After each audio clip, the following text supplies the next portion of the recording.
Hello everyone and welcome. This is Aurora with the Central Coast Astronomical Society, and if you can hear me and you can see me, we are early. We are going to be testing out some of the sound and some of the videos, but I thought in the beginning I can take you on a tour through my little telescope store here. I pulled out some of the scopes and some of the different optical equipment that I use that I thought it might be neat just to give you a little behind the scenes peek at some of these things. You know, sometimes when you go to star parties, you don't necessarily get to see these because it's dark. But anyway, so I thought we would do that. So I will be back in just a minute. I'm going to make some adjustment levels. If it sounds good to you, can you give me a little type in the chat box that you might see or the comments underneath? Either one will work. Let me know that the audio is working and the video looks good. That would be really helpful. Okay, I will be back in just a minute.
Hello everyone, this is Aurora. I'm the president of the Central Coast Astronomical Society, and tonight we have a special treat for you. We're going to be taking you on a tour of the night sky without actually having a stargazing party that you have to drive to.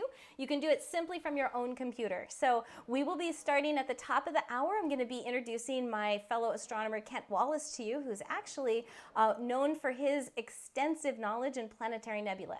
Now, if you've never done a class like this before, you've never participated like this before, I want to extend a special welcome to you. We are going to be taking questions as we go along and getting everything, we're getting everything ready. Actually, people are emailing in questions as well. You can simply type them in the little chat box that's next to you. If I'm full screen, you'll have to hit escape in order to see that box, or you can put it in the comment box below. So there's two places that you can connect with us tonight. Okay, now, if you've noticed, it kind of looks like I went shopping, doesn't it? Okay, so I wanted to kind of introduce you to some of the telescopes and the optical equipment that I use when I stargaze.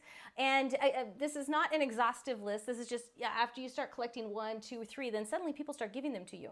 So I want to just kind of outline a few of the things that are key for doing real astronomy. Now, astronomy, you may think, oh, it's really expensive. How do I get started? Honestly, it's not expensive, because once you own one of these big telescopes like you see here, if you don't know where to point it, it's pretty useless. So one of the best investments you can have is actually a pair of binoculars. Now, these are a pair of 10 by 50s. When we're done with tonight's presentation, tonight's tour of the sky, you will be able to go outside either with your naked eye. We'll tell you which objects we're going to be seeing our naked eye, which ones will need a simple pair of binoculars that you can simply just use. So by the end of tonight, you should be able to go outside, identify some constellations, and also kind of know where to look and where to find some things. So again, it doesn't have to be a fancy pair. I think I got these for about $120 from Orion, maybe 10, 15 years ago. 10 by 50s are great. I wouldn't go any heavier than that, any bigger than that, like these. You can't hold these. And after a while, it kind of gets a strain on your neck. So if you've got 7 by 50s, those work great too. You just want to make sure they are, make sure that you are comfortable using them for astronomy. So, okay, so what are some of the other things you can do once you've moved past the binocular stage, and you want to start looking at deeper sky objects? The next step is come to an astronomy party for real and look through the telescopes that other astronomers have to kind of get a better feel for what you're comfortable with. Some people like the ones that are up on a rickety tripod. Some of them like the mount down low, and everything in between. If you're going to be lugging heavy things, if you don't mind, weight training, then a Schmidt-Cassegrain might work. If you're only going to be looking at the sun, then you might be interested in something like a Coronado, for example. So depending on what you are gravitating towards, pun intended, that's going to really guide what your purchasing is going to be. And honestly, the used market sales for astronomy equipment is huge. People buy them, they use them once or twice, and then they put them on Craigslist or Astromart or something like that. So don't feel like you have to buy things new either. Okay, so what else do I have? These ginormous ones are amazing. This is my birthday present this year. My birthday's still not for a month, but I got these. And so these are a pair of 20 by 100s. So they're ginormous. So 20, okay, so when I say the number, so like when I said the number 10 by 50, so the 10 is going to tell me the magnification. So by looking through these, I can see 10x. I can see 10 times as much as I could with my eyes. The 50 refers to how large these are at the back, at the exit. So I hesitated because I was just showing kids how you can reverse them and use them as a microscope. So sorry. Okay, so 50 millimeters is here. So as you can guess, 20, so now we're at 20x by 100s. That's the diameter of one of these. And you've got two of them. So these are amazing to look at. They're just about as good as maybe a 5 to 6 inch telescope with respect to seeing ability, so what we can see. Generally with telescopes, one of the questions we get a lot of is, well, is more power better? I was at Costco and I saw one that said 1200x, so I almost bought it for $35. And usually we'll say, please don't buy it. Anything you buy at Costco for astronomy is not going to be worth your time. So instead, what we recommend is if you're really interested in purchasing a telescope, again, come to one of our star parties when we're up and doing those again. And that way you can actually try them out, talk to the astronomers, and really see the variety that's out there and get the one that you feel would be best for you. We also have loaner scopes for our personal members as well, so you can borrow one. Now, with telescopes, for example, it has absolutely, the X doesn't matter. Anything more than, I forget the exact number, but anything more than 4, I forget. I'm not even going to try to say it. Like, it's just nonsense. It makes no sense. So what does that mean? That means that what we're looking for is light collecting ability. So when we are looking for a telescope, like, do you see the one back there? This is an 8-inch, a Newtonian, which talks about how the mirrors are aligned. But what 8 inches means is the tube is 8 inches in diameter, so that's how much it can collect light. Now, if that thing was 20 inches in diameter, like I'm going to show you in a second, now we can collect a lot more light. So there'll be much more details that are available for your eyes to see. You'll be able to see fainter objects the larger the telescope, not because it's a higher power, like power of magnification, but because it has much more light that's coming into it. Okay, so we are actually going to get started in about 5 minutes. Before we do, I wanted to point out a couple of things we're going to be using tonight. By the way, if you've just joined us, my name is Aurora with the Central Coast Astronomical Society, and I am just showing you a couple of things. Before I forget, I wanted to show one thing. I got this. I think I won this at our party, but I think you can buy them for $10. It's a mount where you put your eyepiece here, and then you kind of twist it down, and you put your cell phone here, so this hole lines up with the camera, and it fits onto a mount, which I don't know if you can see it here. I can put it here on my cell phone, and I can use a small telescope. This one's really small. It's like 80 millimeters. Can you see it? This little white telescope. And I took great pictures of the moon just using this tiny little adapter, because me holding a cell phone up to the eyepiece is kind of wonky and wobbly. So So anyway, so there are a lot of different options. So long story short, all you need for tonight are your eyeballs. If you have a pair of binoculars, get those out. By the end of tonight's presentation, you will be able to use these and go outside and take a look at the night sky and have a decent idea of what you're looking at. So that said, there was also a link on the website where you connected to this class where you could download the evening sky map. Now, these are free. They're published every month. And one of the questions we get is, how do you use it? Like, it's round. You know, I look up in the sky, it's not round. So really quickly, how you use this is, you'll notice it'll say, oh, here, you know, I actually have it on my desktop, so check this out. So here, I can take that down now that we're starting. So here we go. Okay, so this is the evening sky map. You don't need this for tonight. I just wanted to point out how to use it. You'll see it says north, and then down here it'll say south. And then we've got west and east. And so what you do is you take it and you stick it over your head, basically. And so the zenith, the highest point, so the point right in the middle, is right overhead. And you line up, okay, so east for me would be this way, and then we have west and north and south. Okay. And so you would look and you'd say, okay, so this means for tonight in the west, oh, actually I had it backwards. I'm going to be seeing Orion in the west setting. So if you look over here, you can see, oh, in the west, I'm going to see Orion. So if I just look due west, and you actually see it says the time of night here. It says early April around 10 p.m., later April around 9 p.m. is what the sky will look like. And so I will see Orion coming to set. And so that's this is how to read this. Don't worry about the constellations right now. We're actually going to be walking through some of these. So if you have this and you'd like to mark it up as we go, you can totally do that. Maybe use a highlighter on the ones we're going to be talking about, and then challenge yourself to do even more when we're done. Okay, you guys ready to get started?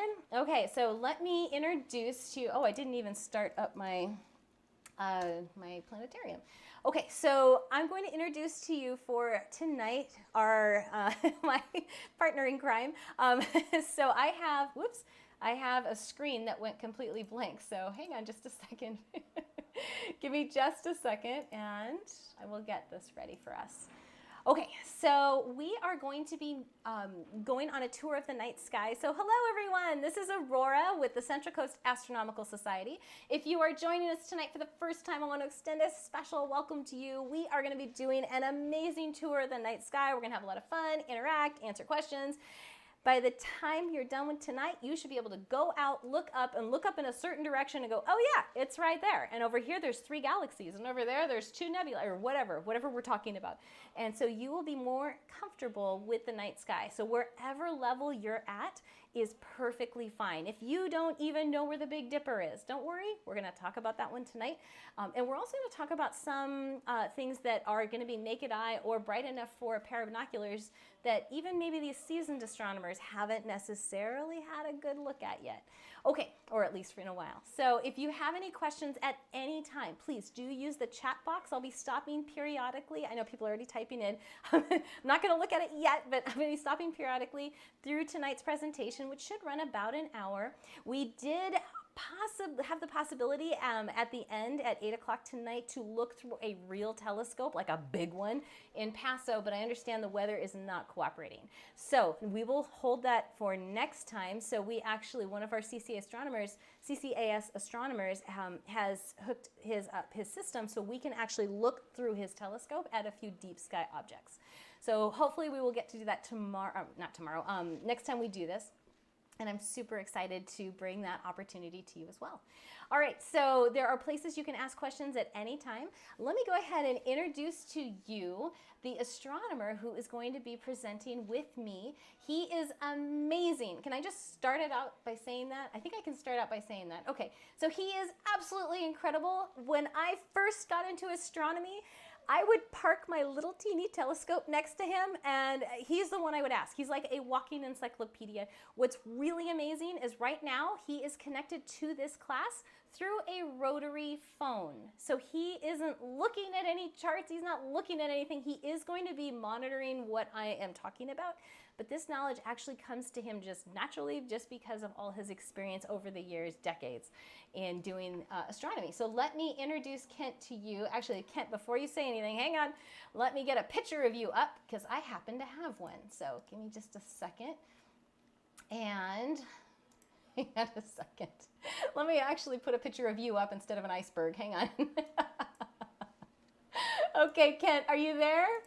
Yeah, I'm there. Hi, Kent. So here's Kent at one of our star parties. He is at his desk that he usually sets up, and he's checking out what he's gonna look at tonight this night that he was stargazing, because it's a lot easier to see those star charts during the day, isn't it, Kent? Oh, I'm sorry. I've got like a 40-second delay. I didn't see the picture. That's all right. So, I'm sorry. What did you say? That's all right. So I was saying that at a star party, I've got a picture of you right now up on a ladder, and you are putting together your star splitter. Do you want to tell us just really quick, like for 1 minute, about your telescope? Oh, yeah. The star splitter's a 20-inch reflector. The optical design is Newtonian, which means it's, same design that Isaac Newton came up with. And I used an 8-inch scope for about 13 years before I went to this 20-inch scope. And it was a whole new universe going to a big scope like that. You could see color in the Orion Nebula, which was really cool.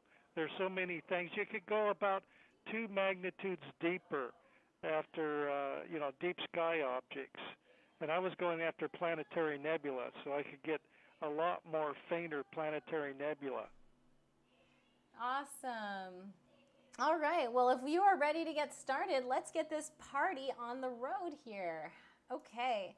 So let me go ahead and get started with our software here. And Kent, I understand there was a comet that didn't really have a happy ending a few days ago. Do you want to start us off with that while I get our software started? Poor old Atlas. They called it Atlas C/2019. I'm assuming that's when it was discovered. And then they have a Y4. It turns out there's multiple Atlas comets out there. There's one in the southern hemisphere, I believe. But this one came apart. And, let's see, the astronomy picture of the day a few days back actually has a picture of the chunks coming off of it. I've got that right now up on the screen. Yeah, it's disintegrating. It's funny because years ago, I was out at Navajo Flats with my 20-inch scope, and I was watching a comet called Linear C/1999S4, and let's see, I've got my notes here. On July 22nd, it had a nice, nucleus and a tail going back. In the 20-inch, in my binoculars, it just looked like a fuzzy blob.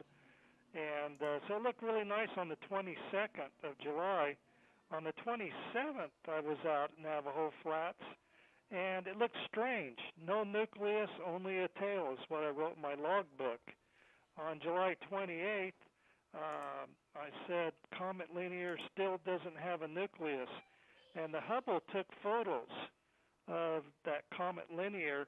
You could see the rubble coming off of it. Essentially came apart and totally disintegrated. It was coming in from deep space towards the sun. When it got close, the stress got too high on it and just came apart.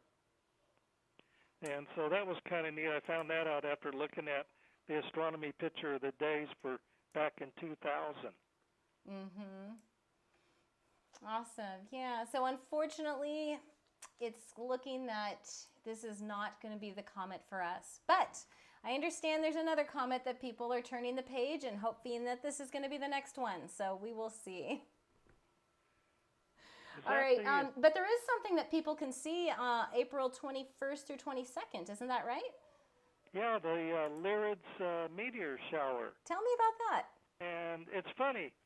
Meteor showers are tied in with comets. Mm-hmm. When the Earth's orbit tends to intersect the orbit of it, there's lots of debris left behind in a comet's orbit. And these little bits of dust actually strike our atmosphere when the Earth actually, runs into the orbit of the comet.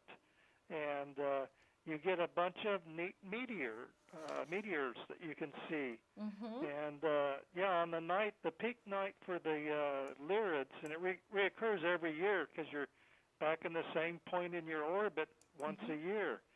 So you get repeats each year from, in this case, April 21st to 22nd, that night. You'll get about 20 meteors per hour. And what's so great about the Lyrids this year specifically with respect to the moon? Oh, yeah, another good point. The moon is new on the 23rd, so you'll have no moon that night. And it'll be near the constellation of Lyra, and the bright star in Lyra is Vega, I mean. And so Vega will be rising in the east. It'll be up a little ways in the east, and during the night, the longer you wait, this will get higher and higher in the sky in that area. Actually, the point where the comets seem to come through is the radiant. Each meteor shower has a radiant to it. And the way you tell is you just look at the path of the meteor and run it backwards. Oh, pardon? Sorry about that. Go ahead. Oh, that's okay. Anyhow, you get a couple of meteors and you run them back, and when you run a line back just in your imagination, if it intersects roughly in that area, the constellation, you know it belongs to the Lyrids.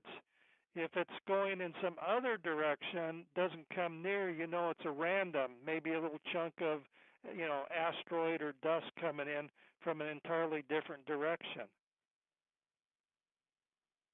Awesome. Okay, so I've put up the Lyrids. I've got Stellarium that I'm using. Those of you who have never used it before, it's free planetarium software. It's spelled Stellarium, like stellar, Stellarium, Stellarium, and you can download it for free from the internet. I'm going to be using it to present what we're talking about, since we can't go outside and I can't use this nifty green laser that makes everybody go, wow, and point up to things. So I'm going to be using that right now. So let's go ahead and take a look. So if we're going to be looking for the Lyrids, and I have no idea where Vega is, where would I be looking? Okay, Vega's rising in the east. Okay. And so you can see on your chart there, it's right of Vega. And that's, essentially a really good way. Actually, it's actually inside the border of Hercules now.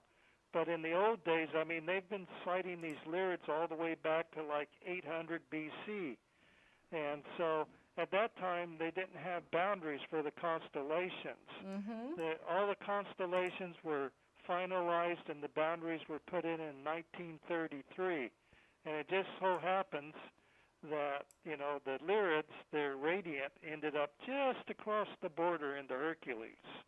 Got it. And so, but it's if you can find Vega, just look a little off to the side. That'll be where the radiant is. But then the actual meteors can occur anywhere in the sky. You'll see maybe a streak up through the Little Dipper, or a streak through Hercules. They streak all over, but if you run back the streak in your imagination or in the sky, they'll all intersect at that point. And so you don't see them coming bright right out of that point.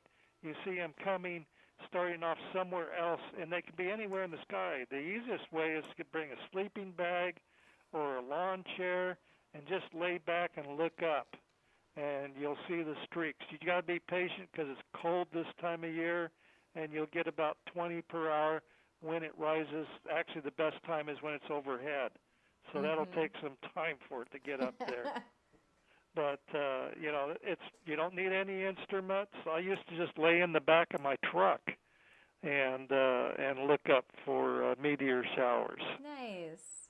And so it's and when you see one that doesn't trace back to that point, the Lyrid's point there, the radiant, it's a random one. Sometimes you get some good random ones when you're sitting around. Nice. Okay, great. And sometimes while we're outside tonight, if I have a pair of binoculars, is there another large object, maybe 25 days old, that I should take a look at? In that area? No, on the ecliptic. Because there is a nice for the springtime. We're going through the springtime constellations. Oh, okay, sure. You want to get started? there is a really nice big open cluster called Coma Berenices, and you can see it naked eye.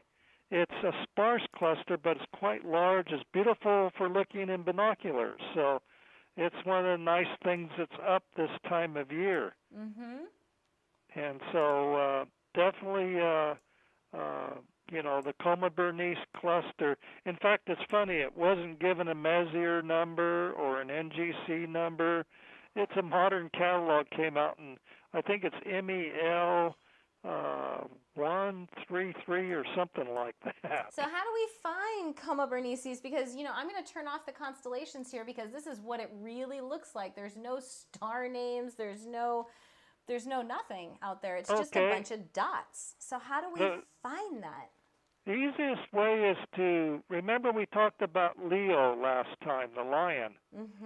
And the tail star in Leo is called Nebula. And you can kind of go off, actually between Nebula and actually the in star in the handle of the Big Dipper is one way. It's like about a third of the way, actually 2/3 of the way along from the handle of the Big Dipper to Nebula. You've got the stars lined up there. You can actually see it on your chart there. Is that little, even though I've got, a 40-second delay, it's up there. So.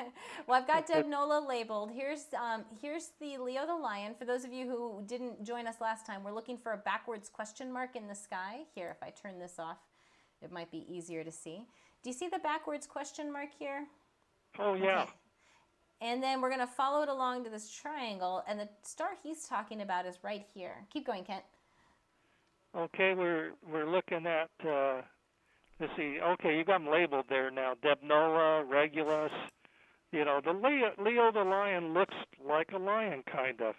You've got the head with the mane. You've got Regulus there, which is kind of like the front foot. And then Nebula means tail of lion, I believe, in Arabic. And so that's a good pointer to get you to the, the Coma Berenice cluster. So the cluster we're talking about is right in here. It's right at the top. Okay, so the Big Dipper. Can you guys find the Big Dipper? Here, I'm going to turn everything off so you're no cheating. Where's the Big Dipper? Whoops. Hang on a second. Let me turn off the star names. Okay. Now, where did that Big Dipper go? Do you see it?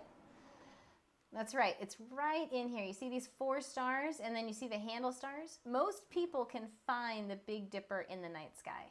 So that's a good one to first really get acquainted with. So we're looking for 4 stars together that make the spoon or the bowl, depending on, or other, what is it called? The plow, I think? In the gourd? Yeah, in England they call it the plow. The plow. Here we know it as the Big Dipper. Different cultures have different names. They do. It's kind of like Orion is known as the shopping cart. The shopping cart. In Australia. Because it's upside down there. It is. It is. And that's more of a modern name for it, but things tend to stick after a while. They do. They do. So here's our backwards question mark, and then here's the triangle. And depending on how many city lights you have, a lot of these little fainter stars won't be visible where you are. So it'll be easier for these really bright stars to stand out. And you'll just go from the handle to the tail of the lion. And then about halfway through, you're going to look for this open cluster. Okay, great. Yeah, it's a nice binocular object for the spring. The springtime is actually known as, galaxy time. You have the realm of the galaxies are up. There's a lot of galaxies that pop up during the springtime. I went out on Tuesday and just kind of looked from my front yard, even though I've got trees everywhere and lights and cars going by. And poor Orion, on Tuesday, I could see, Orion's going down, Sirius is going down.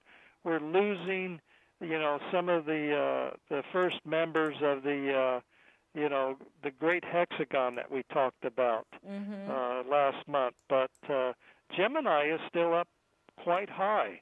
Right now would be a nice time also to catch Gemini. Right. So if you don't know where Orion is, we're looking very west. Yeah. Pardon?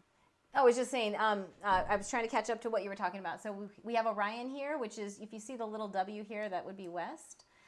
And so this is our Orion constellation. It's easy to find because he's got these belt stars. And he also has these sword stars. And Gemini is right on top of his head. Let me show you.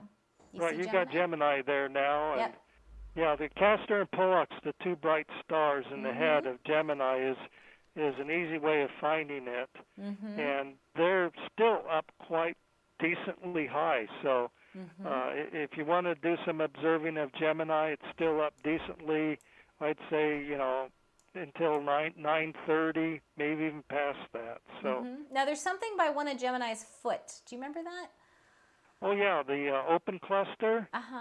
There's M35, which was a really nice open cluster. It's down by the foot.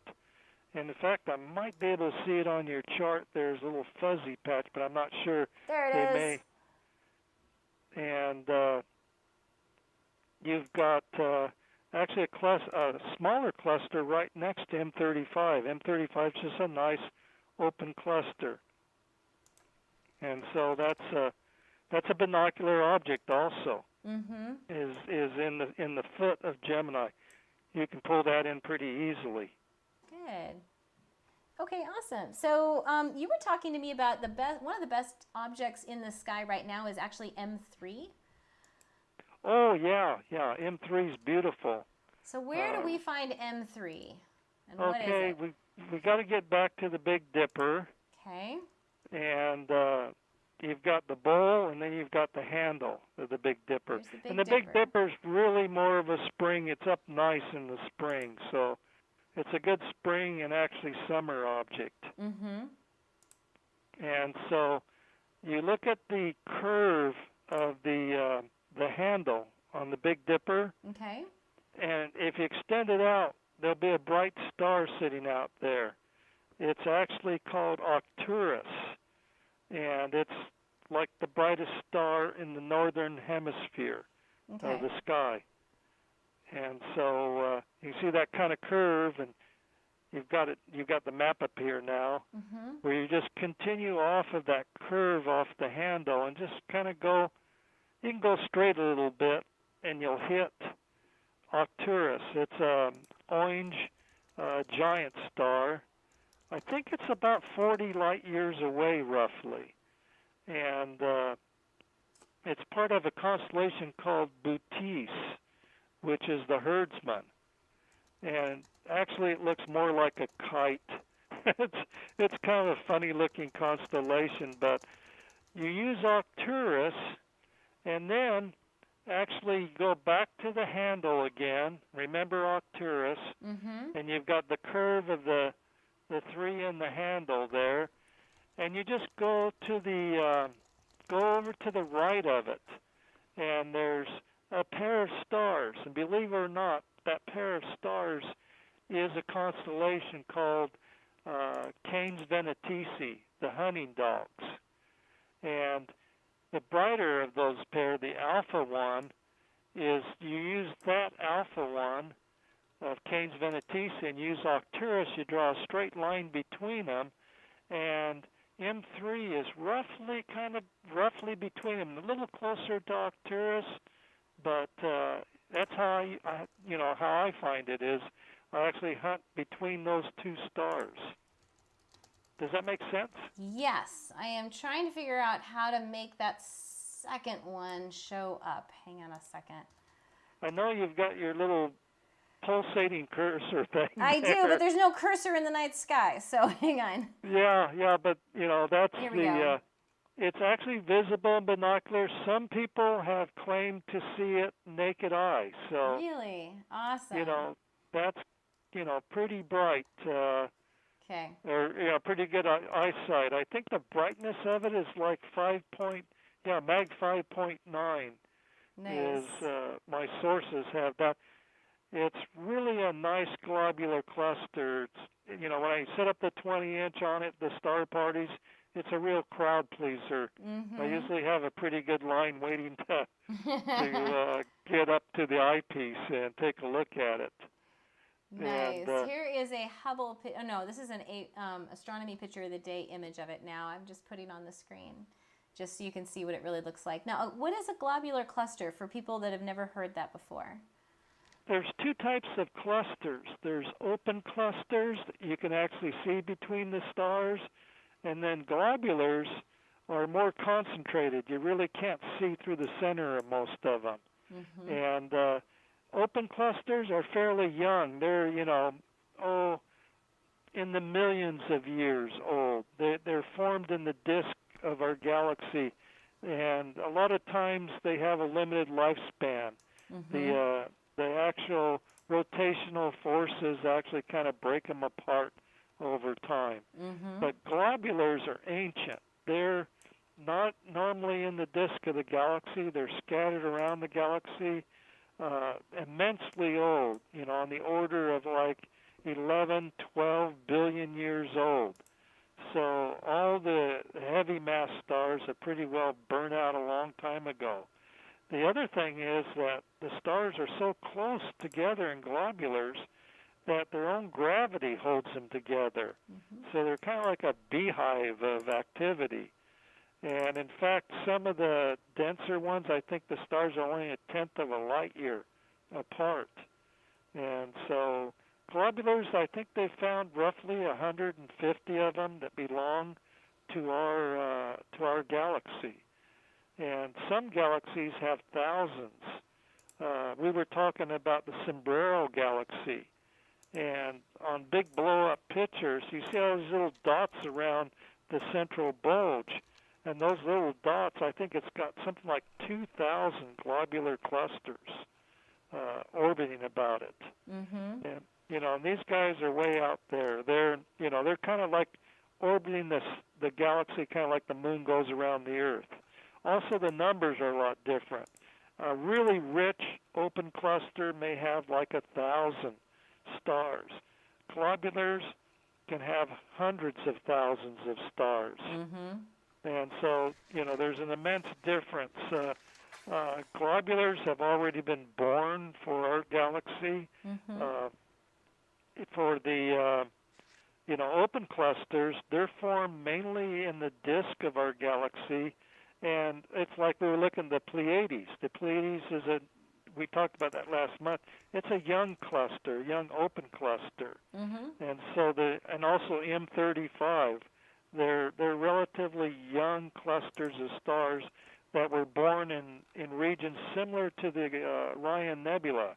Remember how we could see the trapezium in the Orion Nebula? Yes, I do. Last month. And that's going to be a star cluster one of these days. There'll be more stars born. Eventually the radiation from the cluster will push away the gas and dust, and you'll have a neat little cluster hanging there. Does that kind of make sense? Or totally in fact, you got sense. The Pleiades there. Yeah, it's totally, we talked about, I was following you as you went along, but again, there is a delay, so I'll be zooming around the galaxy as you call them out. Okay, great. Now, for those of you, I know people tend to pop on and off and jump on and off. My name's Aurora with the Central Coast Astronomical Society. With me today is astronomer Kent Wallace, and we are taking you on a tour of the night sky. And so, Kent, do you want to move over to, do you want to talk about galaxies, or do you want to talk about the Big Dipper with Mizar? Which one? Well, let's talk about the Big Dipper, because most people know about that. Okay, let's do it. And I found out some new stuff that kind of surprised me recently, talking about the middle star in the handle of the Big Dipper. Mm-hmm. When you look at it and you're someplace dark, the middle star is called Mizar. And if you'll notice, there'll be like a little star close in that's fainter, and that's Alcor. And it was used as a vision test by the Persians. You look up, if you can see Alcor above Mizar, they also call it the horse and the rider. That was a good test your eyes were okay. And so, it's kind of like a naked eye double that's been known way, way back. So it's been around for a long time. But since we got telescopes, Mizar itself will split in a telescope into two white stars. They're only like 15 arc seconds apart, so they're really close to each other. And it turns out that most people thought that this guy by the name of Riccoli had discovered that there are a pair of stars in 1650. But recent research and digging around in Italian archives, they found a letter from a friend. His name was Bodetto Castelli. He was a friend of Galileo, and he wrote Galileo a letter saying, if your health is good enough, look at Mizar. He says it's a wonderful thing. And turns out Galileo did eventually look at Mizar. They found the record. There was a written record. And he saw Mizar split into Mizar A and Mizar B. And he also came up with a good estimate of the distance. He wrote down it was 15 arc seconds. Well, it's really 14.4, but that's pretty good for way back then. And so it turns out that his friend Bondetto Castelli, he was a Benedictine monk, a good friend of Galileo's. He probably saw it, and probably wanted Galileo to see it because it was so neat. But there's no record of his observation anywhere. So the actual oldest written record is Galileo's observation of Mizar being split into two little stars. Awesome. And there's more stuff about Mizar's got. Go on to the good stuff. What's the next thing we want people to know? It turns out that Mizar A and B, they're separated about 14.4 arc seconds. The brighter one is magnitude 2.4. The dimmer one's around 4. Wait a minute. The dimmer one is 4? Hang on. You just said the brighter one is 2? Yeah, 2.4 for A, and B is actually 4.0. So the higher the number, the dimmer it is? Okay, yeah. It's, you know how we talked about magnitudes before? Yes, I am. Go ahead and tell everybody about it. Let me finish up on Mizar, and then we'll go for magnitudes. Okay, go for it. Mizar is the first double star. It turns out that it's not only a double star; it's a binary. They actually, orbit about each other, the A and B components. But it's a long, long orbit. It's thousands of years. It's also the first double star to be photographed, and the A star of Mizar was the first one to actually be detected as a spectroscopic binary, and that was in 1889 by Pickering, I think at the Harvard Observatory. And so it's got a lot of firsts. And so when you look up there, that's actually a pretty famous star, is the middle star in the handle of the Big Dipper. And you know how we're talking about magnitudes. It's weird. Magnitudes go all the way back to the Greeks. And in the 2nd century, there was a Greek astronomer named Hipparchus, and he compiled a catalog of, I think it's around 850 stars. And each star he gave the position, but also he came up with brightnesses. And he gave like 6 different types of brightness. The brightest stars were in the first category, or what we call first magnitude. And the dimmest that could be seen with the naked eye, he had a 6th magnitude. And so, it's counterproductive, but, basically as the thing gets dimmer and dimmer, you'd expect it to get smaller and smaller. No, the number gets bigger and bigger. It's like the Hubble, I think, can reach all the way to like 24th magnitude. Yes. It's totally backwards, but the reason we keep it is it's tradition. Astronomy is like one of the oldest sciences, and we've kept this Greek system of magnitudes. It's been kept for 2,200 years. And so our sun, it turns out, as you get up towards the brighter ones, you've got the first magnitudes. You can have 0 magnitudes. And like we were talking about Arcturus, it's really close to zero magnitude, but it's even brighter. So they have to use negative numbers. And so Arcturus is actually minus 0.05. And as you get brighter, like last month we talked about Sirius as the brightest star in the sky. Sirius is minus 1.44 magnitude. Our sun, which is really bright, is minus 26.75 magnitude. Yeah.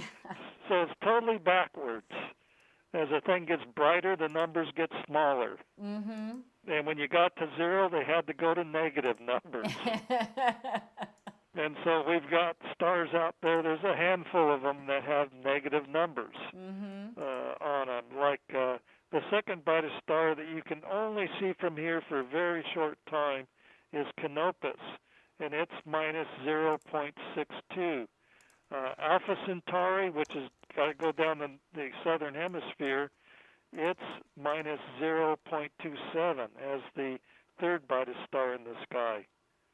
And so that's how the magnitude system works. It's kind of weird, but if you have an 8-inch telescope and you're not using filters or anything, you should be able to get to magnitude 12, which is fairly faint under, dark sky conditions.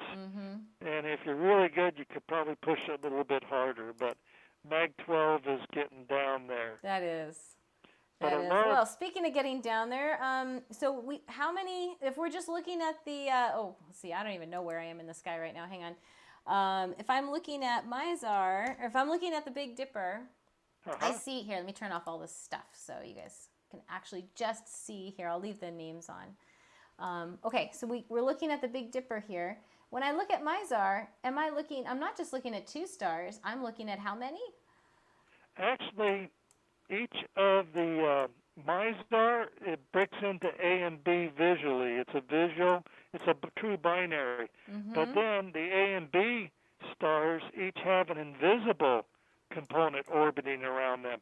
So just with Mizar, you got 4 stars. And then we talked about Alcor being the rider. It's off a ways from there. I believe it's a spectroscopic double also. So we're looking at 6 objects here. Yeah, 6 stars in one area. That's awesome. But we can't see any more than 3 of them. Right. But I think there's a special technique. I think they call it interferometry or something like that, where they can get very precise measurements under, it's under really weird conditions, but they've actually been able to plot the orbits, I believe, of the A and B components using what they call interferometry, I believe, or stellar interferometry. And, we're not using it a lot now, so I get the feeling it hasn't really worked out really great yet. But I know the Keck telescope, those 2 10-meter scopes up on the Mauna Kea in Hawaii, they were spaced out so that you could do optical interferometry between them. It's really difficult, so maybe that's why we haven't heard anything, that they've tried, but it didn't quite work. Also, since we're near Mizar, and there's actually a neat galaxy below, actually in this map that's up here now, it'd be to the right and up a little bit, is, remember how we're talking about the Whirlpool Nebula, M51? That's not far from the... Nope. The, how do we find M51? So we've got the Big Dipper here.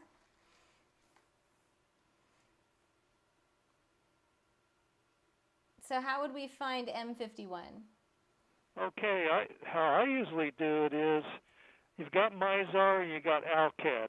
Alcad, if I'm pronouncing it Alkaid. I'm calling it Alcad. Who knows what the real pronunciation is, because all these are out of Arabic. But if you draw a straight line between Mizar and Alcad, and then you take a right angle over to the right, just go off a right angle, you'll darn near hit it. Mm-hmm. I don't know if you can light up M51 on your I sure can. I was trying to find it without using the finder, and I think I got it. Here we go. Here, I'll label it so everybody can see. I've got a guess where it is. There you go. I usually use, there's like a triangle of stars. It's actually visible in binoculars. Mm-hmm. It is. So how do we find this? So I've got my cursor on it. You kind of see, here's Mizar. Okay, your cursor's pretty near, but it just wandered away. Yeah, you're blowing it up good. And it's got to be, there's the triangle. You got it. Mm-hmm. In fact, they're showing the satellite galaxy, or what? There's two galaxies there. There's the whirlpool, which is, got the arms and looks really neat, and then there's the companion that's actually gravitationally distorting it right next to it. So it kind of looks like a binary pair, but it's actually two galaxies. But see how it's kind of like at a right angle? Yes. With respect to Mizar and Alcad, if you go up at a right angle, you'll hit M51, which is really, you can pick it up in 750 binoculars. I know because I've done it. And also if you have like an 8x50 straight-through finder scope, you can see it. Awesome. Well, Kent, we've gotten a number of questions that have come in. This will be perfect segue into what we're talking about. Debbie was asking, can we see nebula with a 4 1/4 inch telescope? And you were just telling me the springtime is not really known for its nebula. What are they known for? Well, it's kind of funny. In the old days, they called galaxies nebula. But actually nebula are gas clouds of gas and dust. And with a 4-inch scope... This is the one you want to look at with a 4-inch scope. Guess where I'm going. With a 4-inch scope, for the springtime, it's kind of sparse for going for nebula. You might be able to find the Owl Nebula. Oh, I went over to M42. You want to do the Owl? Okay. Okay, yeah. If you want to go for... Actually, yeah, I was just looking at spring stuff. If you want to look at winter stuff, go for M42. You're exactly right. Go for the Great Orion Nebula. You will see that really nice in a 4-inch scope because I can see it in my lousy binoculars. Yes, you can see with binoculars. That's a winter one that'll show up quite well. There's some other things that you probably might be able to see. I'm not quite sure. In fact, I shouldn't even bring up the Rosetta Nebula because I don't think you'll see the nebulosity. No, but there are a number of galaxies that you can see. The springtime is... Another one popped to mind that would be a nice for a 4-inch. What's that? You've got the Belt of Orion there. Oh, yes. And the left star in the Belt of Orion, there's the Flame Nebula right next to it. And I believe with the 4-inch scope, you ought to be able to see that. And so that one would pop up. It's going to look like a fuzzy dot. It's going to look greenish and fuzzy. It's not going to look like these beautiful colors. These are images. Don't expect the 4-inch to show you Hubble pictures. Just wanted to clarify that. I'll tell you, a 4-inch would be nice we were talking about Messier 3. Messier 3 will look nice in a 4-inch. Also, see, 4 inches have wide fields. So remember how we talked about the Pleiades? The Pleiades will show up nice. Now, how do we find M45? Let's see here. Whoa, sorry, if I'm making you seasick, just close your eyes. I'm zooming around the sky. M45. Okay, so here's Orion. Wait, where'd Orion go? There he is. Here's Orion. M42 and M43, which is the little part of M40, I think, M43 is a little piece of it. A 4-inch scope. Oh, you got M3 there? I did. Then I zoomed over to M45, so just give it 20 seconds. Okay, M45 is the Pleiades. It'll look really nice. That's a great one for binoculars. It'll look nice in a 4-inch scope. It's nice in binoculars. It's a nice bright one. The 4-inch scope should have a wider field than an 8-inch scope. That's one nice thing about smaller scopes. They have wider fields of view. So if you're looking at something that's sparsed out, like I'm thinking the Oh, the beehive in Cancer. Remember how we were talking about that? It's it's good for binoculars, but it's not good for an 8-inch scope. But a That's 4-inch true. scope, you might be able to pull in a lot of it. So there's advantages. And when you get to the summertime, if you skip spring and go to summer, there's all sorts of wonderful nebula. Oh, Like yeah, don't give that away yet. We're going to cover that in okay, summer. don't want to blow that. I mean, a 4-inch scope, I found with telescopes, it's really not the scope's fault. Most of the time, it's the owner's fault. Isn't willing to work hard enough to pull in stuff. That's And true. so That's true. if Hey, if speaking you of which, invest some, do you want to talk about the Messier chain for maybe one of our more advanced users, people that have telescopes, and then we'll go back to binoculars? I was wondering about that runaway globular cluster, Oh yeah, the the Traveler. Do you guys know intergalactic about one, this one? because it's not that far from the two stars Castor and Pollux in Gemini. Right. It's in a constellation called Lynx, and it's faint, but in an 8-inch, you can pull that guy in, and you can kind of recognize it as a globular cluster. So is this NGC? It's NGC 2419. Okay, so I for those believe. of you who didn't hear the introduction, Kent is doing this from memory on a rotary phone. Just had to put that in there. All right, thank you, Kent. Now I'm going to use all my fancy software and catch up with you. Hang on. Yeah, the one neat thing is there's two stars that are relatively bright in the field that point right at that globular. So that's one thing I remember when I was finding it was I found the two stars with my binoculars in Lynx, and then just put it in my finder scope of my telescope, and right over from it was this intergalactic wander they call it's NGC 2419. Okay, so we're zooming in here for those of you to see. This is Gemini. We talked about more extensively last time. We do have a recording of the last one on our website, by the way, just so you know. Here's Orion. Orion is in, you can see here, it's in the west. So if you look west tonight, go outside, look west if there are no clouds, and then you'll see Orion, and then go a little bit more overhead. You'll see Gemini, the two, here, it'll look like this. It won't have all the labels, right? So you'll see Gemini here with the two bright stars. Okay, so here's your Orion with the belt stars, and you're going to go up so you can see kind of the two lines here. And then what Kent is talking about is right over Gemini, you'll see these bright stars here that will lead you to the Wanderer, which is here. And Kent, why is it called the Wanderer? No, actually, we got the lag here, but see the head of Gemini with you got Castor and Pollux are the two bright stars in Gemini. You just circled them. Yeah. What you can do is kind of draw a line between the two, and then kind of tilt up about 45 degrees to the east, and extend about the same distance. And that'll roughly put you in the area. And so it gets you near this intergalactic wander. It's a globular cluster, so it's a big system of stars, but it's 300,000 light years out. So it's like wandering through intergalactic space. And it makes you wonder what caused it to be thrown out of its home galaxy to wander the universe. I mean, how do you throw a whole globular cluster out of a galaxy? Did it get too close to like a central black hole and get thrown out? I have no idea. But if it's wandering, it's out in intergalactic space, and it's evidently not tied to the Milky Way. It's just going on by it, and it really makes me wonder what happened to throw this guy out into nothingness. And from that guy's point of view, if you were living in that cluster and you happened to be on the outside edge of it and you looked out, there wouldn't be any stars to see.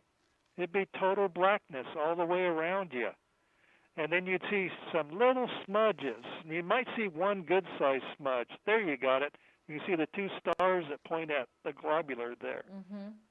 But those two stars are kind of like having bug splats on your windshield, and then you're looking out your windshield at like more rock, way, way away. Way, way away. And that's that globular. It's way, way away. It's out there in nothingness.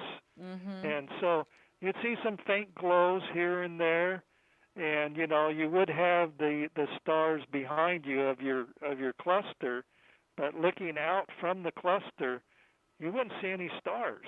Yeah. It'd just be fuzzy blobs. And so, it's probably pretty lonely in a way that's drifting out there in the middle of nowhere. And the same thing would happen if you were on a spacecraft, let's say, between our galaxy and the Andromeda Galaxy. If you stopped out like 1.25 million light years, got out of your ship, there would be nothing in the sky. You'd be in your spacesuit just drifting around, and you see a little glow in one direction, which would be our galaxy, and then you look the other direction, 180 degrees around, you see another little glow, and that'd be the Andromeda. Yeah. And, which would be really eerie to be in in the sky or, between galaxies and there's no stars. Yeah, that would be very strange. People don't realize that all the stuff we see in our sky is mainly close by. Yeah. It's in our galaxy and actually fairly close to us. And if you left the galaxy, you leave all that behind, which is kind of mind-blowing, but true. It is. It really is. Not quite like Star Trek. Anyhow, I figured that was kind of like a good deep sky object for the discussion tonight. Yeah. Oh, that's perfect. People are writing in all kinds of questions, so I'm going to get to those in just a second. Let me do 2 more, and then we'll take some questions. Did you want to talk about the spiral galaxy that I have here? Do you see it? Do you know which one that is? Can we give you a little test right now? What do you think that one is? Oh, it says it in the corner. Never mind. Some test that's going to be. There we go. Okay, it looks like you have there's Auriga, there's the Big Dipper, and you got a galaxy, there's the little, are you going for M81 and M82, the pair? No, I was going for a spiral galaxy. That is there's a Little Dipper, that's a horribly blank area. I know, it's terrible. You got me on that one. I can't, this is a rarity. I just want to tell everybody right now. If this you is blew really it up, unusual. Oh, that's an odd looking one, but kind of cool. This is the one you told me about. This is the Spiral 2403. Okay, we talked about that one. Yeah, it's 2403. It's one I'm not familiar with at all. I may never have looked at it. That's, the thing is, you can look out there for 50 years, and there's still new objects to look for. And so, yeah, that's right. You brought that one up Never mind. the other day. But, it's... For those of you who have known Kent a long time, it's very hard to stump him, so... Yeah, that one definitely stumped me there, because it's in kind of a blank area there. I mean, there's no neat constellation where, like, there's one that's off the nose of Leo. Okay, so let's go back to Leo. Pretty easy to get. Even though I forget the NGC numbers. I've got it here. Oh, one other thing I thought we should talk about is Messier numbers. Oh, because we always mention M. What are Messier numbers? Okay, Charles Messier was a French comet hunter, and this ties in with the comets also. Okay. And he was known as the ferret of comets. He kept finding comets left and right, but every so often he came across the fuzzy object that didn't move. Comets, if you watch them for a half hour, an hour, they move with respect to the fixed stars. But there were some objects that looked like comets that didn't go anywhere. They were nuisance objects. So he made a list of them, so if he came across them again, he could refer to his list and go, no, that's not a comet. And it turns out his nuisance list is what we remember him for, because it's... This is a list of all the things not to look at. Yeah, I mean, it's the beautiful, neat stuff is on his nuisance list. No one remembers him for his comets. Everyone remembers him for his nuisance list. He'd probably be really disappointed because he put so much work into finding comets. I know. But when you're an amateur and you first start out and you get your scope, the first objects you go for, there's 110 Messier objects. So those are the neat ones that you go for. Yes. And there's some of the neat ones, like we talked about the Crab Nebula, the supernova remnant in our last show, and that's Messier 1. That's the very first one in his list. And we just talked about the globular cluster M3. That's a beautiful globular cluster, and that's number 3. And so they use M for Messier, and they put a number in denoting where it was in his list. They're all over the place, and they make a really good starting point to learning the sky is hunting down Messier objects. They do, and in fact, astronomers run a marathon, don't they? Yeah, they have the Messier Marathon. You're not allowed to use binoculars, believe it or not. You're kidding. I didn't know that. I mean, you go really fast with binoculars because you can knock off the really bright ones, quite quickly. But I heard there was like I guess it depends on which Messier Marathon you're in. Well, but, yeah, I know with beginners, they'll allow you to do the Messier Marathon all the way throughout the year. So if it takes you 12 months, that's fine.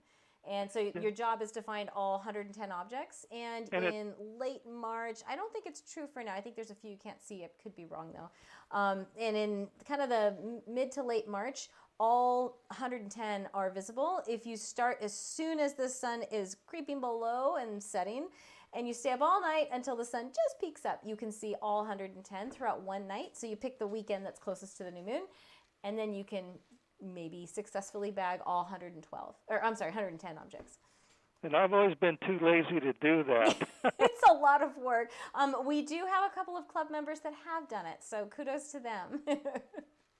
Yeah. I mean, it takes a lot. You've got to know your sky pretty good to be able to knock all those off in one night. That's impressive. That's amazing. Can we talk about my favorite, Hercules' armpit? Can we talk about him?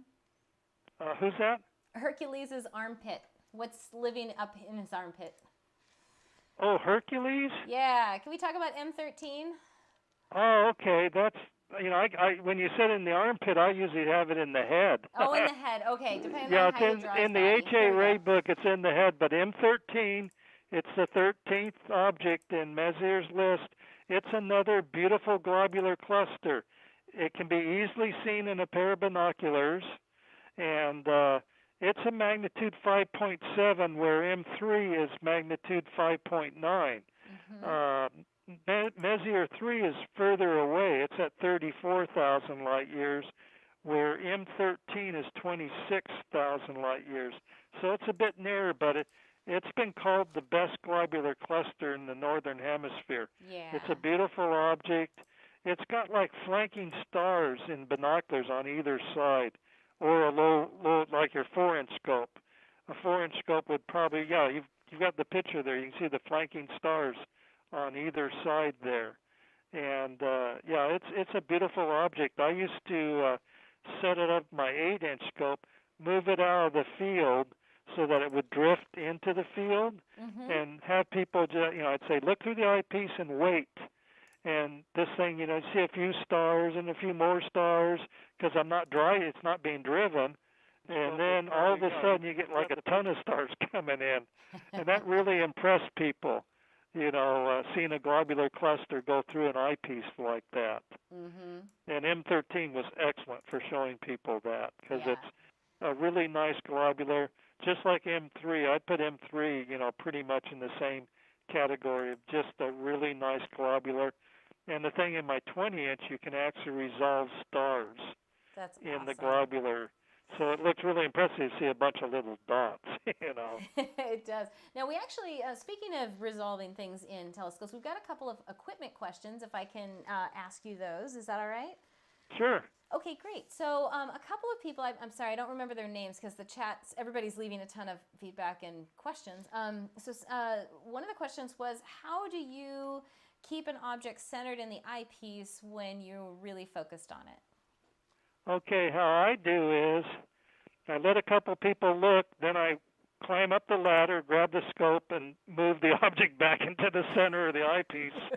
Because my 20-inch doesn't track, and my 8-inch does track, but I've been too lazy to hook up a battery system and get it lined up. To actually have tracking occur, there's some computer setups that control drives, but you have to have a drive. You have to line it up with the North Pole. There's a bunch of hard stuff you have to go through to have it track properly. But it can be done. And it's, once you do it enough, like my old C8, I used to carry a battery in a old Hires root beer box, and I'd hook it up to the drive, and I could get a rough line up with the North Pole Star, so it would actually track stuff fairly well. Eventually it would drift out of field. But, that was a lot of work, but after you do it a bunch of times, you get good at it. But, yeah, you've got to have tracking mechanisms.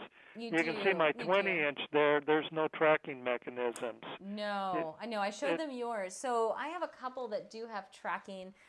This one does. I don't know how well you can see it, but it's built into the base down here. There's another one. Here, let me turn the other camera on. There's an 8-inch Newtonian, and I don't know if you can see it. There's actually a hole that's drilled through the place where the telescope attaches to the mount, and the telescope can swing around. When you orient the telescope in one simple orientation, you raise the I'm trying not to use fancy words.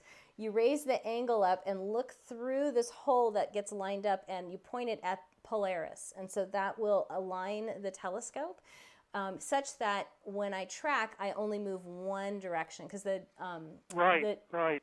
You're lining up your axis. Right. So there's two axes, so that the telescope can swing one way or the other way. And if this one is positioned in alignment with the Earth's rotation, so everything is just going to swing one way, you only have to track with one direction. Now, you can't do that on this type of mount. Wrong camera. You can't do that with this type of mount. It's funny. The old C8s that had the yoke on them. Yes, that's what I'm pointing to now. Yeah, that type, you could align it so that once you got it aligned, all you had to do was, it was running right ascension, it would stay, and then if you had to do anything, you had to adjust declination a little bit. And, you can do that. The hard ones are the German equatorial mounts. Those can really be a pain. Yes. I speak from experience. One of my first telescopes I had was like a 4-inch with a German equatorial mount, and it was such trouble that eventually I sold it, because it was just too much trouble. Because it turns out you'd always run out, or you'd be at a weird angle. It just was really a pain. So, I'm not the person to sing the glories of a German equatorial mount. No, but there are people that love them, and they totally make sense to use. Yeah, most photographers go for German equatorial mounts. Some of the best mounts in the world are German equatorial mounts, but they weigh a ton. They do weigh a ton. You got a picture of my old C8 there. I do. I found that. I can't believe I just dug it out while you were talking. Yeah, you can see the arms that go on both sides. Celestron's gotten cheap. They've gotten rid of one of the arms. And I don't really like that, because you get some flexure problems with the weight. Yeah. But, any way to save a buck. It's true. Meade went bankrupt. Meade was the main competitor of Celestron. And so it must be tough times for, when you make a device that you can have for 50 years, and it doesn't wear out and doesn't need a license or anything like that. Eventually, I guess you saturate your market. Yeah, that's very true. Here, I'm looking something up. So on my phone, so it's easy to go out and stargaze tonight. So we've covered a number of constellations, just to kind of come full circle for where we started. So we covered a number of constellations. We talked about galaxies. We talked about Orion. We talked about how you can see 6 stars. Well, you can't see, but there are 6 stars in one of the stars of the Big Dipper. Let's see, I have my notes here. We talked about the middle star in the handle of the Big Dipper, Mizar. The handle of the Big Dipper. We talked about comets, the Lyrids that are coming up on the 21st and the 22nd. We didn't talk about your Stargate, but that's okay. We have more to talk about next time. We talked about a couple of beautiful globular clusters, M13 and M3, both of them. I don't think you mentioned what M3 was next to and how it looks like a kite. Oh, we talked about, remember I talked about Bootes, the constellation of Bootes. It's the herdsman. Kind of looks like a kite when you put in the other stars to it. And, you know, we talked about Arcturus as a bright star in Bootes, which I think is, you know, it's the, right now, it's the brightest star in the northern hemisphere at, you know, minus 0.05. It's almost zero. And Rigel, or not Rigel, but Vega is almost the same number. I mean, it's 0.03. So there's very little difference. I mean, you could call them both zero and get away with it. So it's going to look like this here. I'm going to take all the star names and the constellation labels off.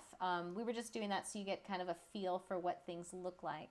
But if you go out tonight and you look east in the northern hemisphere, I know we do have, I didn't even give my shouts out, I meant to. We have a number of people, actually Kent, worldwide. People are tuning in from Australia, as well as Kenya, as well as Canada. We have a number of people from the UK, as well as lots of families from, and lots of folks from the United States, as well as northern Canada. So Australia's they've got neat stuff down there. Yeah, we could go all night, I know. Okay, so to clarify, this is from the northern hemisphere. When you go outside tonight, look east, you're going to see these two really bright stars.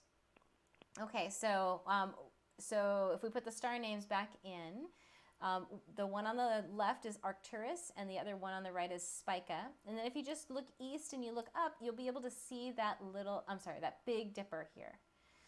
Okay, and from the handle of the Big Dipper, you can arc to Arcturus, go straight on to Spica. So those are the two. And the one he was talking about, remember with M3? So here's the kite shape. Okay, so notice where Arcturus is. I'm going to take it away. Okay, so here's that kite shape. You see that? And then let me put the cursor on M3 so you can see it. Okay, and actually, M3 is up there a little ways. You kind of get a feel for that. Now I'm going to take There's everything your Big away. Dipper. There we go. Okay, so here's the Big Dipper. Here's Arcturus. Here's Spica. And you're going to look in this area here with your binoculars.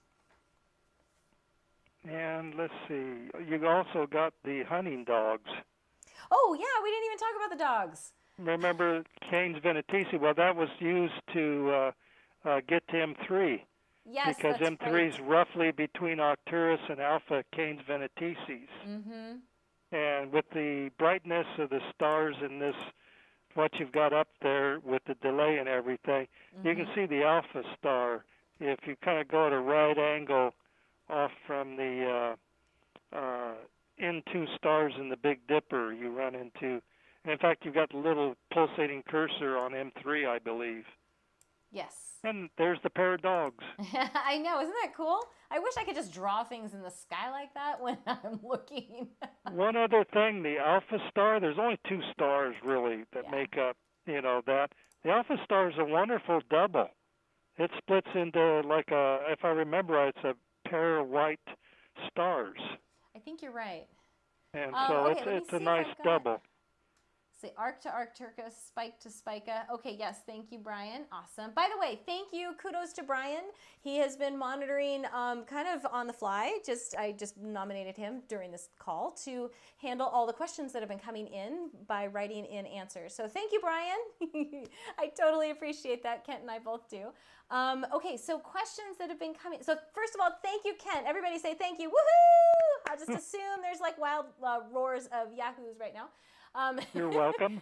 We had a number of equipment questions, so and also a couple of deep sky objects people were curious about. So, do you want to talk about like maybe two deep sky objects?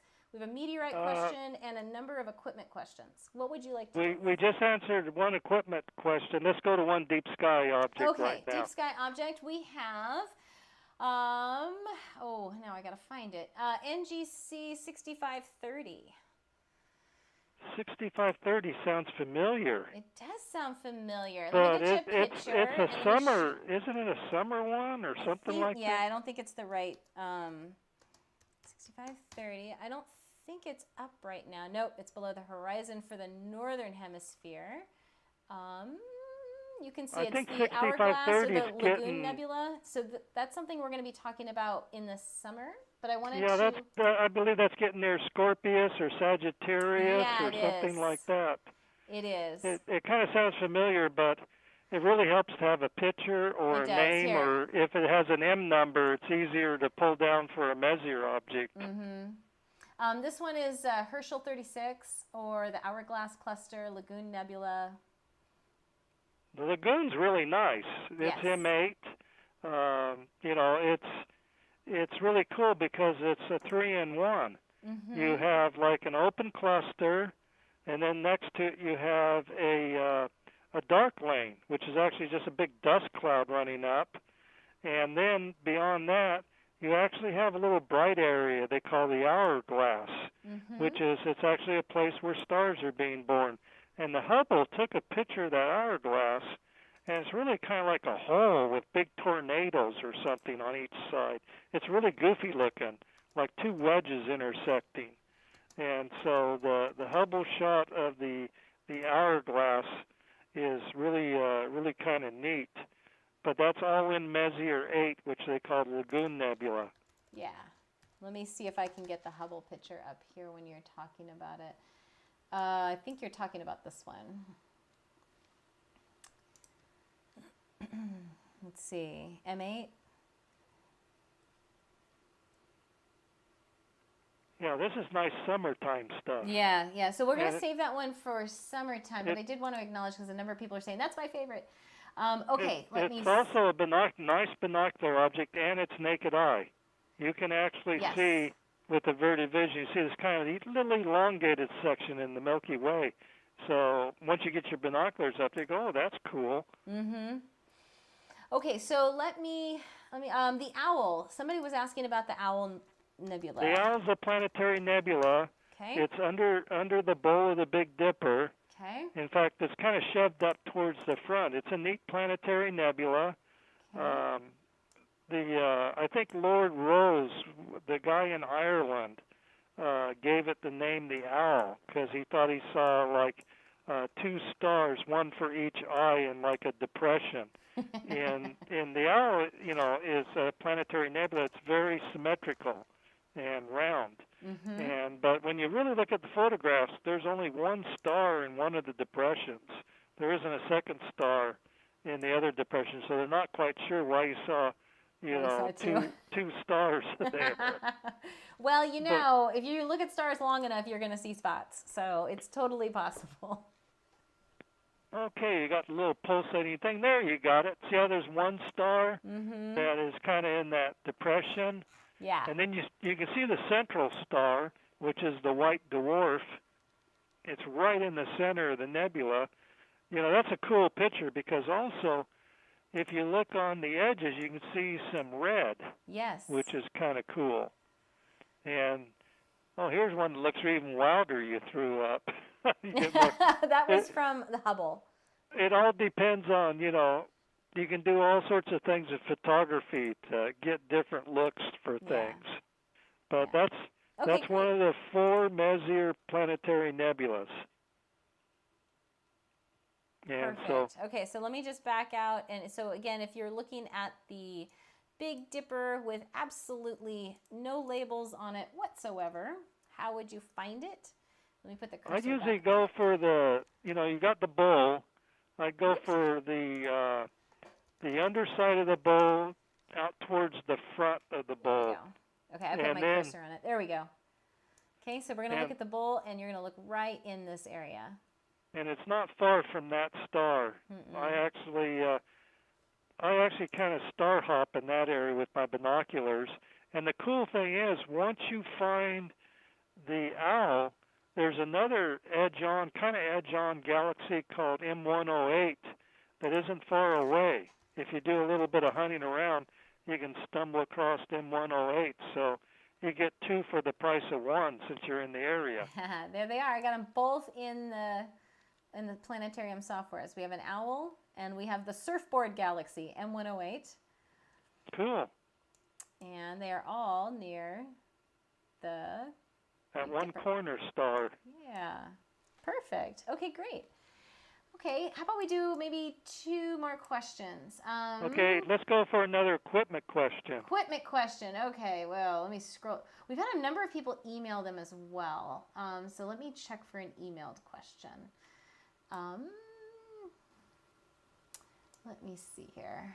What kind of telescope do you recommend for a beginner and astronomer? I'm so excited to go outside right now and start. And I do have a pair of binoculars, but I'm ready for my first telescope. Oh, is that a loaded question? Actually, you know, if you've actually used the binoculars well, where you can kind of find your way around the sky, really, you know, the best bang for your buck is a reflector. One of those tube ones that's, you know, pre-collimated, all of that. And they're easy, you know, it's a Dobsonian mount, doesn't track. You'll have to adjust yourself to what sort of finder scope you want to put on it. You know, everyone has the type they like. When I got my C8, it had like this dinky 6x30 finder scope, and that was the first accessory I bought. I put an 8x50 on it, and I could see once more. And so, yeah, those, you know, the Dobsonian, you know, reflectors where they're, you know, they're bottom heavy, but they're not that tall, and you get like a 6-inch or an 8-inch. They're relatively inexpensive for the amount of, you know, aperture that you get. And, you know, it turns out where you really blow your money is on accessories like eyepieces. Yes. that can get expensive as eyepieces. So you want to start out with something that has a lot of millimeters on it. Like if you've only got like an 1.25 focuser, you want to get something like a 32 millimeter. I just happen to have my eyepiece case here. Let me see what I have. The most used ones. I've got my 22.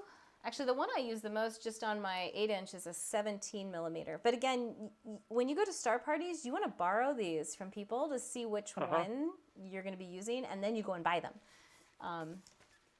Yeah, I mean, the one thing you have to look at is, you know, your focal length of your telescope. Yes, I actually did a whole like a 45-minute long thing on what focal length is. What are the most important numbers you need to know with your telescope? So, right, and the focal length leads to what magnification you get out of your eyepiece. And what you want is actually you want very low power, the lowest power you can get, you know, to start with, because that gives you the widest field. And so if you're hunting down something new, that means you've got this nice wide field. You can flop it around till you either come across the little cluster that you're looking for or a nebula, something like that. Awesome. And so, and it turns out that usually the ones that are bigger millimeters aren't as expensive. Some of the really pricey ones are the real, you know, high-powered ones can get pricey sometimes. Awesome. And okay, great. Next question. Okay, how about last question? Let me see more. We have a meteorite question. You want to go for that one? We've had 3 or 4 people ask. I'm no expert about meteorites, but go ahead. Yeah, that's okay. That's okay. People want to know the difference between a meteorite, an asteroid, and a comet. How's that? Okay. I can help you with this one if you want. Well, it's kind of an interesting question, because it turns out that comets are formed, they think, in the way outer solar system. There seems to be 2 different types of comets, what they call short period comets, and then you got the long period comets. And the short periods are coming from the Kuiper belt area. And this is something new where they're finding asteroids and stuff out there, and they believe Pluto is actually a Kuiper belt object. And so, but, you know, that's more of an asteroid, but they have a lot of ice with them. There's also comets in there, and these short period comets, it turns out that their outermost reach was into the Kuiper belt. And then there's the really long period comets of thousands of years, and those formed in something they call the Oort cloud. And the Oort cloud is a really cold region that they think formed a long, long time ago when everything else, the sun and the planets were forming.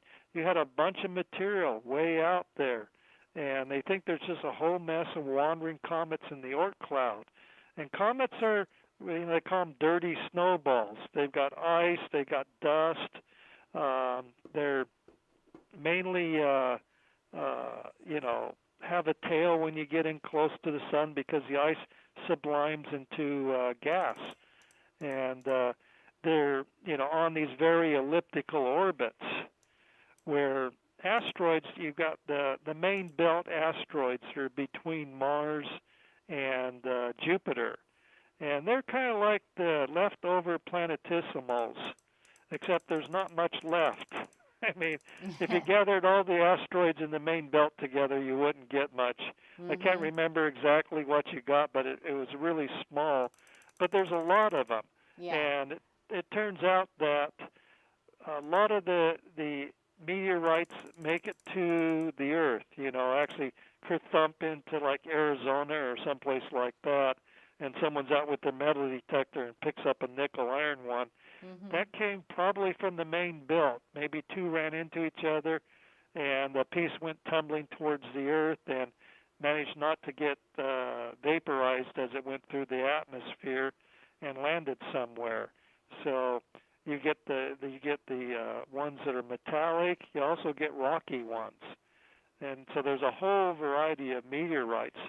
But I think for the most part they come from the main belt. And then when you get out into the Kuiper belt, you've got the weird stuff that's got some of these Kuiper belt bodies that I think they've found over 1,000, maybe 3,000 Kuiper belt objects. One of them's almost as large as Pluto, but there's a lot of other weird ones out there, like, what was that, the New Horizons probe that went by Pluto and took all the pictures? Oh, yes. And then it went further out and found a Kuiper belt object that looked like two objects stuck together. Really, really weird-looking thing that was really small. Yeah. But they managed to photograph it. Well, evidently there's a whole mess of bodies way out there, but they're so faint, they're really hard to pick up.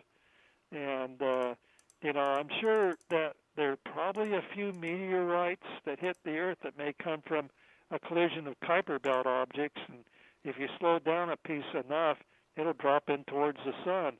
And if the Earth is in the right spot, it can hit. Just like they have found pieces of Martian meteorites on the Earth. That's right. Which kind of blows my mind. I think they've found most of them in Antarctica.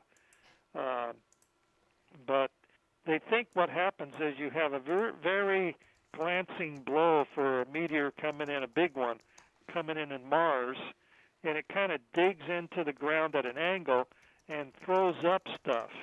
And it actually hits hard enough where some of the pieces make it into orbit or out of orbit and just leave Mars heading towards Earth or towards the sun. And if we're really lucky, it falls on the Earth. And so that's kind of like my Nichols, soapbox lecture on comets and meteors and asteroids. Perfect. Oh, that's awesome. Thank you so much, Kent. That was brilliant. You're welcome. And for those of you who would like to say anything to Kent, you want to thank him, go ahead and type it in the comments. We do download those and send them to him as well. So you can let him know what specifically you really enjoyed about tonight and what really made an impact on you, no pun intended, that you were really excited about to maybe learn about more or go out tonight and go explore even more. So you can do that as well. All right, Kent, well, I think we're going to go ahead and wrap it up. And if you do have more questions, you can, here, let me put the thing up. You can go ahead and contact us through our website, which is www.centralcoastastronomy.org. I probably should have had that up the entire time. Whoops. So we are the Central Coast Astronomical Society. So you can reach us at www.centralcoastastronomy.org. Next time we do this, we're going to be doing it next month as well. And we hope the weather is better because we had lined up another astronomer and he had connected up his camera, and we were just going to look straight through his telescope at some deep sky objects. He's in a really remote area, but the weather didn't cooperate. So hopefully, cross your fingers, and we're going to be able to do that next time as well. So Kent, anything else you want to wrap up with for tonight? Just thanks a lot, Aurora. You're welcome. You're welcome. Well, thank you, everyone. And for those of you who maybe missed the beginning, there's an evening sky map on the page that led you to this broadcast that you can download. This is your map for tonight. If you are using a cell phone, you can also use stargazing apps that are out there. Stellarium is out there. I actually use Sky Safari on my Android phone. If you have an iPhone, there's a zillion of them out there. Just try a few and see which ones really work best, and you can just kind of tilt it up here and you're like, oh yeah, there it is right there, or it'll guide you. It'll have like little arrows. You type in what you want to see, like M3, and it'll say, okay, go more this way, now go more this way. Oh, there it is. And you'll look, and then you can take your binoculars and look up as well. So there's lots of different ways you can do this. For those of you who like the planetarium software, it's called Stellarium, Stellarium, Stellarium. And so it's stellarium.org. You can download that for free and go just type in your zip code, and it finds out exactly where you are, and it shows you what's up in your night sky tonight. So, all right, Kent, well, thank you so much. I so appreciate you and your knowledge and being willing to share and help us learn more about the night sky. Can we look forward to maybe seeing you next month? And you take care now. I'll see you later. Thanks, Kent. Thank you. Okay. All right, bye. Take care. Bye, Kent. So for those of you who are still here, just wanted to reiterate a couple of things. If you haven't been to our website, we are centralcoastastronomy.org. And what's coming up next is we have Michael Fernandez, who is a Cal Poly student. He works on the light sail. He is going to be our April guest speaker on April 23rd. So we will be doing the same thing. There will be a blue, oh, look at that, it's even here. And so this button will work when it's time to join, and you'll be able to participate as well. So you can take part in that. And so that's coming up.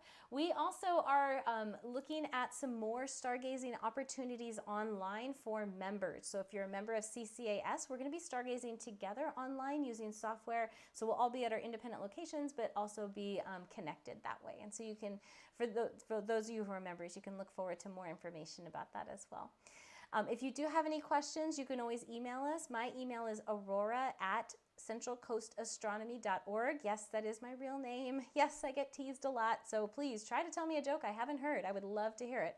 Okay, so you can email me at aurora@centralcoastastronomy.org. And I've had a number of people ask, can you reintroduce your telescopes? So let me do it really quick, 60-second interview here.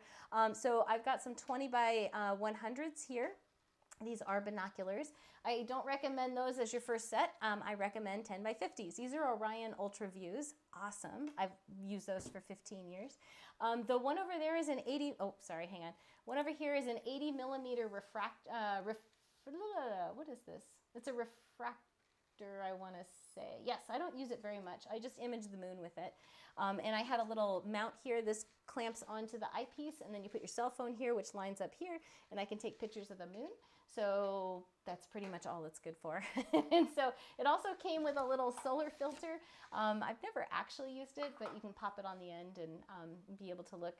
You don't want to be pointing telescopes at the sun like ever, unless you know what you're doing, like you're with another astronomer, because you don't want to ever look at anything with lenses at the sun. It'll fry your eyeballs faster than you can say sunspot. The big one in the back, this is an 8-inch Newtonian. This is also from Orion. That one I think was about $400 or $500. It does have the ability to track. I just never used it. I wanted to learn the night sky myself, and so it doesn't have a go-to or anything. So that's my personal favorite telescope, is that gray one back there. Let's see, what does the camera show? Okay, so over here, this is a Celestron. No, it's not. This is a Meade 8-inch Schmidt Cassegrain, which means it's super heavy. So this originally was going to be my telescope I drug around the country when I did science shows. It's way too heavy. It's like 85 pounds. And so it has a go-to in tracking, and you just set it what you want to look at, and it goes, bzz, bzz, there it is, and usually it's the wrong thing, so you have to calibrate it really well. So this is an 8-inch, and then behind me, the gold one, this is the one people keep asking about. So this is a Coronado. They're running about $600, I think now. This one only does one thing, but it does that one thing really well, and it looks at the sun. So this is the only thing it does, and it takes amazing pictures, flares, and all kinds of interesting pictures, interesting images you can see of the sun. So, and these are not all my telescopes. These are just the ones that fit in the camera space, which, if you could believe that. You can't see it here, but there are rockets, Van de Graaff generators, and microscopes, and even more telescopes sitting over there. So, so if you need a recommendation or you're looking for like what's the next step, just let us know. We are at centralcoastastronomy.org. We'd be happy to help you out. And so I hope you guys have a good night. I hope you've enjoyed this class, this presentation. So now it's your job to go out there, get your hot cocoa, get your blanket, go outside, look up. If there are no clouds, it's not raining, you should have a pretty good view and be able to look at some of the constellations that we were just highlighting during this presentation. All right, everyone, we're going to go ahead and finish it up for tonight, but thank you so much for joining us. I really appreciate you taking the time to spend with us. So thank you so much, everyone, and take care. And thank you to Brian for helping us moderate.